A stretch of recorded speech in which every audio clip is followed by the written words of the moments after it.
loads of classic video games that can still be played, thanks to ports, remasters, and remakes. With that said, there are still plenty of iconic platformers, shooters, and RPGs that haven't been ported in forever, or maybe haven't been ported ever. If the development team has gone bust, bringing the property back can be a legal nightmare, like GoldenEye 007 taking 20 plus years to see the light of day again. It's all the more infuriating when the reason is that the game in question sold badly upon its first release, so not a lot of people experienced it. Unfortunately for the games on our list though, unless you have an emulator or an old console tucked away somewhere, you're probably not going to be able to play these ones again. So this will be a fun video. Let's go. I'm Jess from WhatCulture, and here are 10 incredible video games you can't play today. Number 10, Viewtiful Joe 1 and 2. There really hadn't been a video game like Viewtiful Joe before. It's a 2.5D cel-shaded side-scrolling platforming beat-em-up that utilizes movie logic in its combat and puzzles. By activating slow-mo, zoom, and fast-forward, our titular hero can pummel enemies and solve all sorts of brain teasers. Despite its cartoony aesthetic, Viewtiful Joe had a really interesting trial and error kind of difficulty, and also a lot of replay value.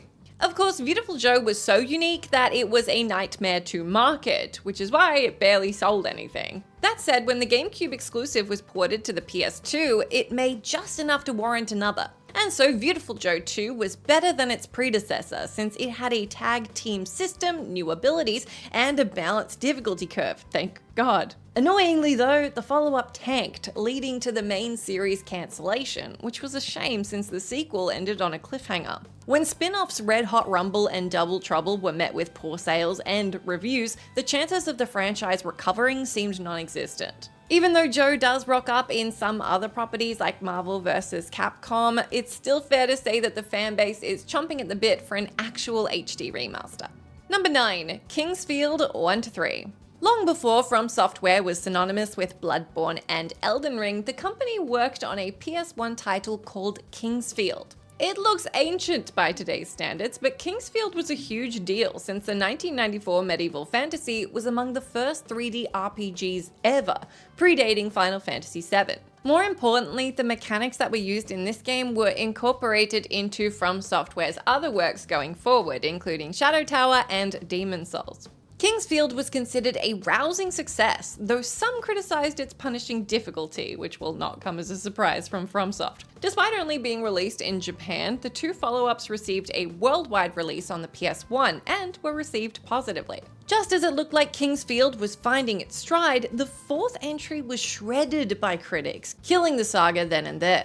Then, of course, once the studio's new IPs took off, there wasn't a lot of incentive or interest from FromSoft to revisit their decades-old at that point, IP. Though it's difficult to get the first two sequels, it's virtually impossible to find the one that started it all, since the original was never available outside of Japan. Considering how much of a trailblazer Kingsfield is, it's such a pity that more people have never played them. Number 8, Sword of the Berserk, Guts Rage. Berserk is among the most popular mangas of all time, which is why it was no surprise when the hyper-violent saga received an anime adaptation.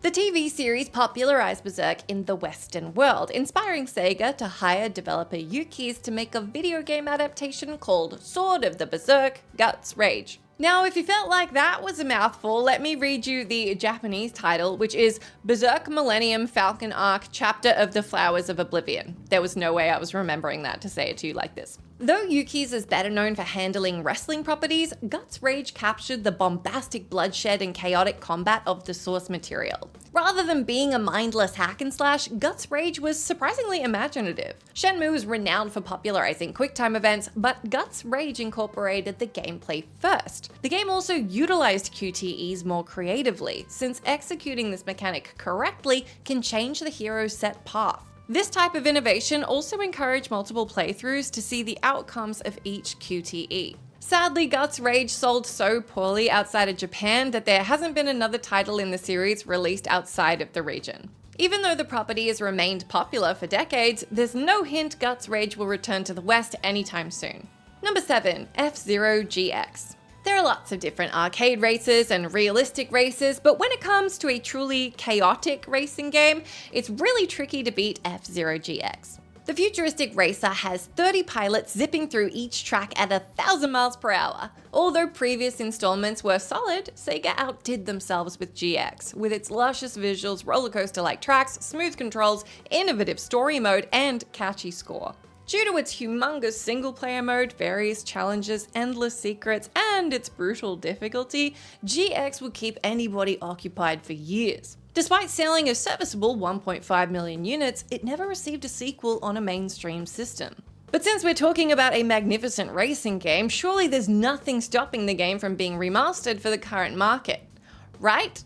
Unfortunately, the developers have since been absorbed into Ryuga Gotoku Studio. Since that company have been more focused on cranking out Yakuza and Super Monkey Ball games for the last decade, and they're doing a hell of a job with all of those, their last priority is re-releasing a 20-year-old racer that was only mildly successful. F-Zero 99 for the Switch may have scratched that nostalgic itch for some, but die-hard fans would probably trade it for F-Zero GX in a heartbeat. Number 6. Cadillacs and Dinosaurs. Now, it's tricky to play any of the games on this list because the list is called Incredible Video Games That You Can't Play Today, but this one is even harder to play than the rest of them because it was never released on a console in the first place. The IP started as a short-lived animated series devised by the writer behind Die Hard. Yes, really. Set in the distant future, a group of freedom fighters try to bring peace to the United States, which is now, of course, populated with prehistoric reptiles. As was common practice at the time, Cadillacs and Dinosaurs had a video game tie-in to bring as much money as possible. Capcom were churning out side-scrollers at the arcades during this time, so they took it upon themselves to adapt the eccentric cartoon into a 4-player beat-em-up. Even though arcades were absolutely drowning in beat-em-ups, there was a unique hook here that other games didn't have. I mean, who doesn't want to drop-kick a T-Rex?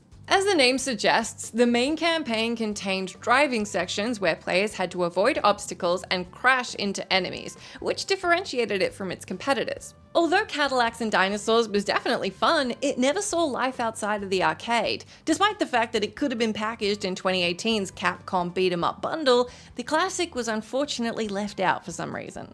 Number 5. Okamiden. Now, Okami did sell poorly in its initial run, but the cel-shaded brushwork title did garner newfound appreciation when it received HD ports for other systems. It may have taken a while, but it was definitely really nice to see Clover Studios' magnum opus receive the love that it definitely deserved in the first place. Unfortunately, we can't say the same about Okamiden.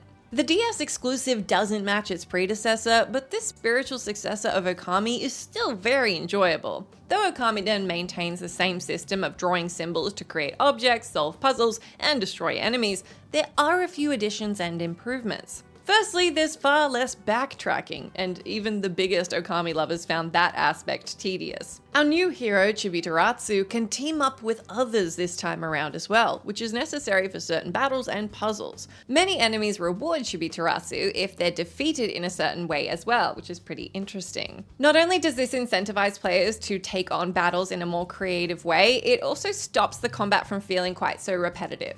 Even though Okamiden, fair enough, didn't sell well, Capcom could turn all that around by porting the heck out of it. But here we are almost 15 years later, and Okamiden is still stuck on the Nintendo DS. With no word of a port, Okami veterans may never get the chance to play this magnificent follow-up, and that's just a darn shame. Number 4. Steel Battalion. It's super challenging for video games to be ported or playable in the current day if they rely very heavily on a peripheral that just doesn't exist anymore, or certainly is not popularized enough. And that was the problem with Steel Battalion, or the more exciting way of saying it, Steel Battalion. The Xbox exclusive left an impression right away, since the entire game takes place inside a vertical tank. To elevate the immersion, players used a gigantic controller, which included 44 inputs, dual joysticks, a throttle handle, 3 foot pedals, and several other features. If the controller was badly programmed, the entire setup would have been gimmicky, but luckily the controls were so accessible and precise, it really felt like you were driving a weaponized vehicle. Sadly, it kinda seemed like Steel Battalion suffered from beginner's luck, since the follow-up was let down by its finicky controls. And when the third installment was deemed actually quite literally unplayable thanks to the Kinect being the Kinect, it sorta seemed like it left the series dead in the water. For a time, Steel Battalion had an uphill battle, since having it ported to modern systems was not easy, since the gameplay required a specific peripheral. But with recent advancements in VR, there's kind of nothing stopping Steel Battalion returning in the near future. But since there's no legitimate news of this underrated title coming back, this sentiment is merely wishful thinking. Unless you have an Xbox and like $200 to spare for a very specific controller, this one's probably out of your hands in terms of playing it today. Number 3, Panzer Dragoon Saga. The Saturn may have been branded a failure, but that doesn't change the fact that the Sega console had an impressive catalog, most notably the Panzer Dragoon series. Though the first 3 entries received consistently positive reviews, Panzer Dragoon Saga is considered the crown jewel. The threequel did away with the rail shooting aspect and instead implemented explorative gameplay, turn-based battles, and random encounters, offering a level of freedom and strategy that was unprecedented for the franchise at the time. Although the original was ported to multiple systems, Saga, and every other game in the series for that matter, was only brought to one console. When it was announced the first installment was being remade in 2020, the nostalgia for Panzer Dragoon came surging back. If this do-over turned out well, it's possible Saga could receive the same treatment. Sadly, Panzer Dragoon Remake was an unmitigated disaster, due to its brevity and lack of innovation. Although the controls were given a modern update, they somehow felt more dated than the originals. Not only was this a huge blow to the cherished brand, it also all but ensured that Saga is probably not going to be returning. Number 2, Eternal Darkness: Sanity's Requiem. Eternal Darkness is a horror anthology that centers around a woman called Alexandra, who discovers a magical sect is attempting to summon an ancient god upon the world, as you do. Though the GameCube exclusive boasts a diverse magical system, a beautiful soundtrack, and a phenomenal voice cast, Silicon Knight's masterful work has become iconic for its sanity effects. As our heroes are exposed to all kinds of horrors like demons and ghosts, their mental state wavers, which causes them to hallucinate. Not only are the sanity effects heart-stoppingly terrifying, some of them go meta. When the game pretends to reset or delete your memory card, it's almost heart attack inducing. Even though Eternal Darkness was staggeringly ambitious, it fully delivered on everything it tried to accomplish. But since it was a mature-rated game on an underperforming system, it was no surprise when Eternal Darkness bombed. That aside though, Eternal Darkness did generate a reputation for being one of the most iconic horror experiences ever made, and especially of its era. As a result, the haunting gem should have found a second life on modern systems, as many underappreciated IPs have done before. And yet, Eternal Darkness is yet to be ported to a single console. This is all the more heartbreaking, considering that many horror veterans have never experienced it even once, since the game was only available on a system with a younger demographic. Even though a remake or a remaster would obviously be ideal, the fan base and those who never got to play it are absolutely clamoring for this one enough that even just a port of the original would be great. Number 1, Skies of Arcadia.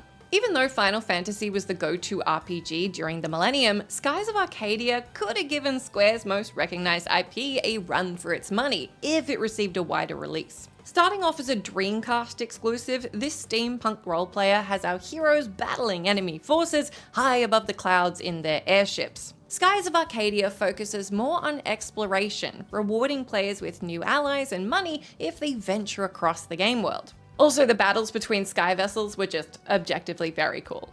However, the Dreamcast was discontinued a month before Skies of Arcadia came to Europe, so a bunch of people never got to play it. Interestingly though, there were many attempts to reignite the potential franchise. Though the GameCube did receive a port, the PS2, GBA, and PC versions were scrapped. Producer Reiko Kodama got the ball rolling for a sequel in 2002, but that never materialized. Believing that a direct follow-up was unlikely, Sega then settled with planning to release an HD remaster in 2010. Sega, in fact, seems so dead set on making this happen that they renewed the trademark for Skies of Arcadia in 2012.